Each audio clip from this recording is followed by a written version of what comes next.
kalau sakit hati itu nggak teriak, nggak marah, dia tuh cuma diem.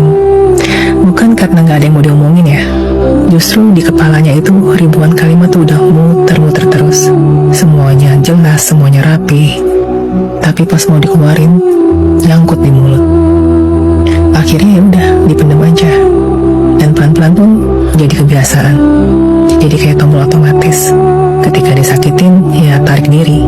Ketika dikecewain, ya diam. Sampai lama-lama orang lain pun salah paham. Dikiranya dia dingin, dikiranya dia gak peduli. Padahal sebenarnya hati dia itu penuh dengan badai. Tapi badai itu gak pernah dikasih izin untuk keluar. Dalam psikologi ini namanya emotional withdrawal. Cara tubuh buat bertahan, dan cara jiwa buat bilang, diam itu lebih aman loh daripada disalahpahami. Makanya kalau ada drama, tarik ulur, permainan ego, orang kayak gini gak bakal ikut-ikutan. Bukan karena dia gak ngerasa, tapi karena udah terlalu capek.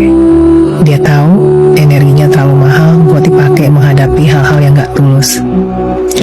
Dan lucunya, orang lain pasti bingung. Kok bisa sih dia segitu tenangnya ya? Kok bisa sih gak ribut? Padahal aslinya itu bukan tenang. Itu adalah luka yang udah dilatih menjadi hening. Dan yang bikin nyesek, orang kayak gini sering mikir, toh gak ada yang bakal bener-bener dengerin gue. Jadinya makin lama dia makin nutup. Padahal dia bukan batu loh, dia juga bukan es.